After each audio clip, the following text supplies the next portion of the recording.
স্ক্রিনে যে মানুষটাকে দেখছেন এই মানুষটা হচ্ছে আমার বাসার পার্সোনাল মিস্ত্রি। আমার বাসার যে কোনো সমস্যা হলে তিনি খুব যত্ন সহকারে সেটা ঠিক করে দেয়।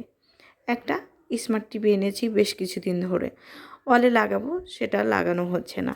তো আমার হাজব্যান্ড অফিস থেকে ড্রিল মেশিন নিয়ে এসে সে নিজেই ওয়ালে ড্রিল করতে লেগে গেছে।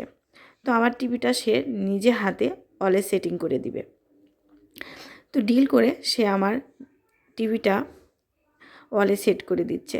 মাশাল্লাহ, ও অনেক কিছুই পারে। ও আমার বাসার টুকিটাকি সব কাজ নিজে হাতে করে। দেখতে পাচ্ছেন স্মার্ট টিভিটা ও নিজে হাতে ওয়ালটা ডিল করে বসিয়ে দিল। খুব সুন্দর হয়েছে। মনে হয় মিস্ত্রিরাও প্রফেশনালরাও এত সুন্দর করে ওয়ালে লাগাতে পারবে না, যতটা সুন্দর করে ও লাগিয়ে দিয়েছে মনের মতো করে।